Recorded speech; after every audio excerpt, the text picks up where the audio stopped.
Volem parlar, de fet, d'una qüestió que afecta milers de persones, de llogaters. Aquest dimarts passat, el Congrés dels Diputats va rebutjar el decret que permetia prorrogar, perllongar d'alguna manera els contractes de lloguer fins a 2 anys i limitar-ne les pujades al 2%. I aquest escenari, aquesta decisió, Joana, ha obert un escenari d'incertesa jurídica important. Què passa ara amb els contractes i quins drets tenen els llogaters? Per esclarir-ho, ja tenim aquí la nostra col·laboradora, Ana Cristina Borrallo, advocada de Futur Legal i vicepresidenta de Sofin, aquí a Balears. Cristina, molt bon dia, com estàs? Molt bon dia, Xisco. Clar, el Congrés no ha convalidat el decret, cosa que ja tothom s'imaginava, i això implica que la norma deixa d'aplicar-se immediatament. Clar, aquesta derogació té efectes immediats o podríem dir que hi ha un període de transició?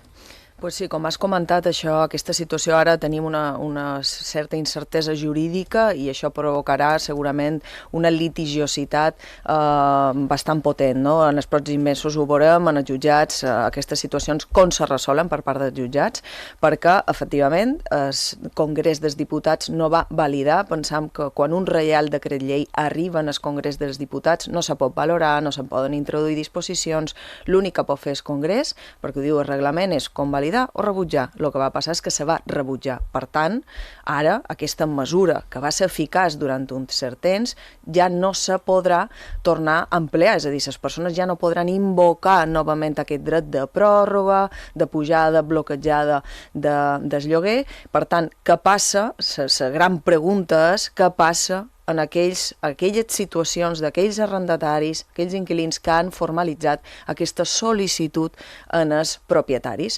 Aquí, aquest impàs temporal serà el que generarà una important litigiositat en els jutjats. Els famós burofax, no? Llogaters que ja havien demanat una pròrroga mentre aquest decret estava vigent.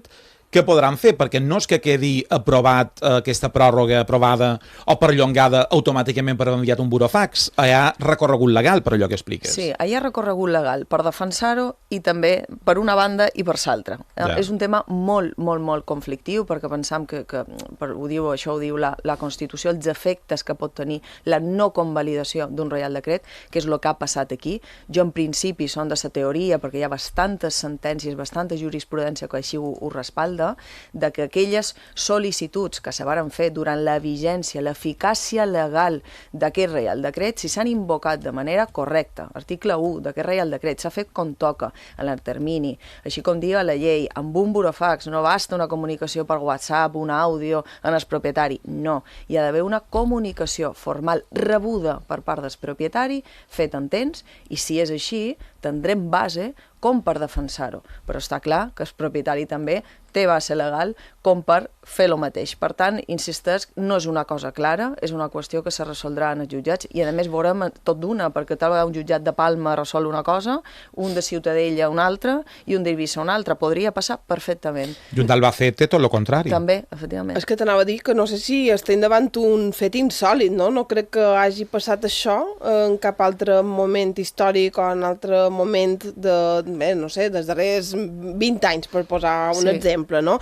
Clar, la gent supos que se demana qui ha d'anar als jutjats en cas de conflicte, el llogater, el propietari, han d'anar tots dos, com bé que mos adelantem, com bé que esperem, com bé que mos assessorem, que ha de fer la gent. Sí, doncs això que comenta Joana, per lo que he mirat un poc, des que se va aprovar la Constitució ha passat en quatre ocasions. Ai, doncs sí que ha passat. Ha passat en 4 ocasions, però clar, des del 78, que és la nostra Constitució, és a dir, és una cosa insòlita. Per què? Perquè el govern s'ha aventurat amb un reial decret que sabia que no seria respaldat per part del Congrés, és a dir, que està molt bé, és iniciativa, si és que el tema de la vivenda necessita una legislació molt més potent, però sabia que no aniria bé i ho ha fet. I això què passa? Doncs, haurien d'haver assegurat segurament millor l'aprovació d'aquest decret llei. Clar, s'hauria d'haver debatit molt més en el Congrés, és a dir, ja tenir les majories com per saber que això realment aniria a bon port, perquè és que si no passaria, nosaltres quan va sortir el reial decret vam veure tot d'una, que això no aniria bé. Per què? Perquè no tenien les majories com per convalidar-ho després en el Congrés dels Diputats. Per tant, això generarà aquesta litigiositat. Casos que podem tenir, clar, aquells contractes, recordem el que deia el Real Decret, aquells contractes que tenien una durada fins al 31 de desembre de 2027, si aquestes persones van fer la comunicació com toca, podran defensar que tenen un dret a seguir en aquesta vivenda, no? Per tant, quin tipus d'accions legals trobarem? Desnonaments per part dels propietaris, els inquilins el que faran serà oposar-se en aquests procediments al·legant, doncs jo vaig enviar la comunicació amb un reial decret que estava vigent, això per una banda. Per una altra banda, també seria aconsellable arrendataris que hagin enviat aquest burofax ficar una demanda en el jutjat d'acció de declaració de que tenc un dret, anticipar-me en el futur desnonament que me pugui arribar. És a dir, demanar al jutjat que me convalidi que això que he fet és real, no? És a dir, ara veurem en els pròxims mesos moltes de situacions. Clar, que no és un tema automàtic, no. És com un compte matemàtic de 1 més 1 són 2, sinó que aquí hi ha tota una casuística també en funció de la bona fe que hi hagi per part del llogater com per part de l'arrendatari. Clar, el límit de la pujada era del 2% i també ha quedat anul·lada. Podem esperar una allau de pujades més fortes de lloguer, que al cap i a la fi és allò que se suposa que intentava aturar aquest decret llei? Sí, aquest reial decret el que preveia era precisament això, la durada, i després la pujada bloquejada en el 2%. Això ara se deixa sense efecte, per tant, què passarà? No sabem si generarà un efecte automàtic de cara a les pujades seran... No, però sí que és cert que aquesta inseguretat jurídica de cara als propietaris doncs a vegades també provocarà que se puguin donar aquestes situacions. També hem de dir una cosa, parlàvem de que el petit propietari normalment no arriba en aquestes situacions. El petit propietari normalment negocia i parla amb el seu arrendatari. Sí, la problemàtica grossa que nosaltres veurem, i aquesta sí que troc que l'hem de defensar més que més, són els grans tenedors, fondos buitre, fondos d'inversió, que tenen propietats. Aquí sí que podem entrar en un altre escenari, perquè també ells són grans tenedors, tenen més de 10 propietats, i per tant podem entrar en una base més sòlida a l'hora de defensar. I després una altra cosa, no hem de deixar de banda, és a dir, això és una qüestió que no és automàtica, és defensable per les dues parts. Jo soc partidària de que l'arrendatari, si ha enviat la comunicació, té base com per defensar-ho, però pensam que si les parts han negociat, s'han posat d'acord, això és una altra història, això és una novació d'un contracte de lloguer, que les dues parts se poden posar d'acord i estaríem fora d'aquest escenari. Clar, Cristina, és interessant el matís que has fet, que no és el mateix un gran tenidor que un petit propietari, perquè no sé per què, però sempre se té tendència a posar focus amb aquella família que té un segon habitatge, que el té llogat perquè el nin o la nina puguin anar a la universitat a Barcelona, que clar, això és un cas molt concret, i un altre és grans conglomerats de fons d'inversió, fons voltor, que arriben a tenir fins a 100 pisos, que allò que fan és negoci, i que al cap i a la fi molta part del problema de l'habitatge que tenim ara mateix ha vengut provocat precisament per això. Clar, tu t'imagines la situació que vendrà, si canviarà, ara que s'ha derogat aquest decret llei, el parc immobiliari i sobretot la manera que hem de relacionar-nos amb els nostres llogaters. Ho dic perquè, clar, ara ja, com a canvi que aquesta situació se podria provocar, és un gol que han mirat de deixar de banda, però a partir d'ara, a l'hora de llogar, la gent se guardarà més les espatlles, en previsió de que torni a passar o de que se torni a decretar un decret com aquest? Sí, podria ser, no? Aquesta certa inseguretat jurídica, perquè això en el fons és una inseguretat jurídica que tenim, que és propietari, petit o mitjà propietari, se torni enrere i digui, doncs no ho posa en el mercat de lloguer, és a dir, que pot arribar a tenir un efecte negatiu aquesta mesura que no ha estat convalidada. Jo crec que aquí amb el tema de l'habitatge, que tenim un problema immens, i a les Illes Balears més que més, aquí realment s'haurien de fer mesures de fons, amb un debat polític i amb un consens i amb unes majories, perquè si no això que ha passat, que està bé, és iniciativa, però és que sabíem que no aniria enlloc i, per tant, el que ha passat amb aquests 30 dies de durada, doncs després s'haurà de resoldre cas a cas en els jutjats. Jo com a consell, si estem parlant d'un petit propietari, que parli amb el propietari, que arribi a un acord, perquè normalment passa, no?, i que arribin en aquesta innovació, que modifiquin el contracte.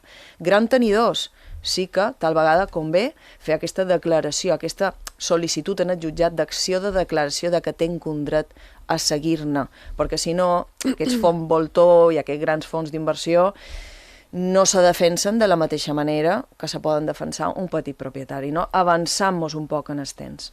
Clar, Cristina, no és la primera vegada que en parlam, també n'hem parlat i conversat amb tu en alguna ocasió d'aquesta qüestió. A principi d'any, si no ho vaig malament, i record que parlàvem de que hi hauria unes 25.000 persones, famílies, més que persones, 25.000 famílies afectades. Ara les xifres diuen que afecta ja prop de 40.000 contractes a les Balears, no? Que estan en aquest punt, en aquest impàs d'acabar, de finalitzar o de prorrogar-se. Això afecta directament a més de 112.000 persones a tot l'arxipèlag. Això el que fa supos que és agreujar la situació habitacional moltíssim, no? Sí, són xifres alarmants, o sigui, és un nombre molt important, no sabem si aquestes persones han invocat aquest dret o no, tal vegada no arriba ni a la meitat perquè o no s'han enterat o no l'han volgut fer o per lo que sigui, és a dir, no sabem quin percentatge de persones han enviat aquesta comunicació, però imagineu-vos que sigui el 50%, estaríem parlant de 20 i pico mil, 30.000 persones que hagin enviat aquest requeriment i que després se traduirà en procediments judicials que col·lapsaran els nostres jutjats d'instància, que ja estan més que col·lapsats. No? I mentrestant, mentre hi hagi aquesta litigiositat que tu comentaves, mentre hi hagi aquest procés, has d'abandonar casa teva? No. O tu continues allà de dins i quan el jutge resolgui... Al final, si el tema està judicialitzat i està pendent d'una resolució judicial, al final no te poden treure. Tu estàs en una situació, estàs invocant un dret, ja sigui perquè has sol·licitat una declaració de tenc el dret a estar, o per una altra banda m'he oposat en aquest desnonament al·legant una base jurídica sòlida, insistes, que és aquest Reial Decret que estava vigent. Per tant, tu has d'estar a casa teva fins que un jutge te digui sí o no. Però, clar, això són procediments, pensam, un judici no se resol en 2 mesos, ja voldríem els abogats, És a dir, a vegades estem un any, o estem un any i mig, o estem 2 anys, imagineu-vos... És a dir, que potser quan se resolgui ja t'hauria acabat la moratòria i ja hauries de sortir igualment. Claro, és que imagineu-vos la roda de la problemàtica que mos trobarem en els operadors jurídics que han de defensar aquesta situació. I tu creus, Cristina, que aquesta situació, aquest fenomen, aquesta circumstància que tenim ara mateix, podrà canviar o pot canviar la manera de negociar els contractes de lloguer a partir d'ara? No sé si, per exemple, els llogaters aniran més vius, els propietaris seran més estrictes, no sé, penses que canviarà alguna cosa? Home, tenim un poc idea de que el petit propietari se pensarà molt posar en lloguer la seva propietat, no? Veient aquest escenari... Això és un problema, no? En la poca oferta que hi ha. És un problema perquè tenim una mancança molt gran d'oferta de lloguer i si, a més, ens topam amb aquesta situació més ganes, no? Al final dius... I per una altra banda, clar, el llogater que no troba producte, que no troba habitatge, doncs, clar, el que trobi serà segurament més car perquè hi ha manca oferta, és a dir, és oferta-demanda. Això és... Si fins ara demanaven sant d'unicorni, gairebé, per poder-te llogar un pis, ara ja... te demanaran 3 anells del setè regne, m'imagino. Sí, nosaltres, ara tenim casos de gent que mos crida, mos explica i de més, o sigui, els hi demanen 10 nòmines anticipades, avals bancaris, en fi, avals solidaris de familiars, és a dir, ja llogar és quasi més potents els requeriments, els requisits, que demanar una hipoteca, és a dir, pràcticament, no? I després els preus, clients que tenim, per exemple, a Eivissa, que l'altre dia mos cridaven, o sigui, ja estan llogant sofàs, a Menorca estan llogant autocaravanes per un preus impressionants, no? Això és un problema, i aquí el govern, sincerament... Avui mateix, perdona, que se va desallotjar a 80 persones de Can Misses, de vora d'un solar de Can Misses, on també vivien d'una manera poc adequada, no? En casetes...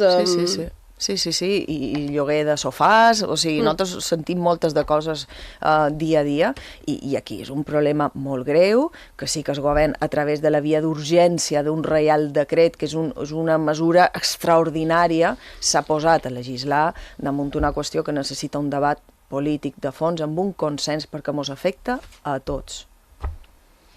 Veurem com avança. Abans de dir-te adéu, Cristina, quina recomanació faries a qualcú que ara mateix mos estigui escoltant? Perquè, clar, ja no s'ha aprovat aquest Reial Decret i els contractes que vencin a partir d'ara ja no poden ni somiar acoir-se en aquest Reial Decret, però clar, també hauran de renovar el seu contracte de lloguer. Tu què els hi recomanes? Sí, doncs a les persones que no han enviat aquest requeriment, aquest burofax, ja no ho poden fer perquè aquest Reial Decret ha quedat derogat, s'ha deixat sense efectes.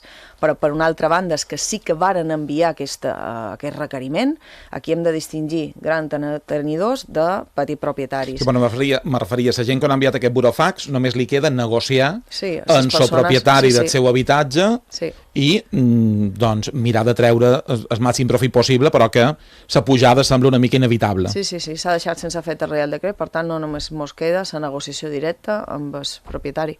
Davant qualsevol dubte, no?, de la gent, ja sigui de propietaris o d'inquilins, que s'assessorin, no?, que demanin ajuda i que s'assessorin amb professionals. Sí, perquè si després el tema acaba judicialitzat, els actes previs que tu hagis fet són molt importants, per tant, no donar una passa malament donada. Clar, i qui paga això? Supos que tu com a llogater no només seràs preu del lloguer, sinó també és preu del misser, procurador, més tot allò que impliqui aquest procediment judicial, que no són bromes. Clar, si estem en una situació de necessitat o de precarietat o de que no se tenen ingressos suficients, sabem que tenim un col·legi d'abogats i un col·legi de procuradors, que se pot demanar justícia gratuïta, que són companys excel·lents, que fan una feinada i que demanin, si no, assistència gratuïta.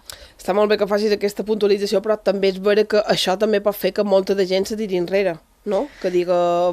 Clar. Com me pots jo ara cercar advocat, pagar una cosa que no... Sí, litigar. Moltes de persones no poden, no volen i acabaran cedint i partint de casa seva i cercant-se la vida per una altra banda, és així. Situació complicada, la que avui hem abordat amb Cristina Borrallo, d'Asufin, advocada també de Futur Legal. Moltíssimes gràcies, esperem que tinguis un bon pont, no sé si te'n vas o no, però que en qualsevol cas descansis. Per aquí, però sí, moltes gràcies, igualment. Que estiguis molt bé. Moltíssimes gràcies, Cristina Borrallo.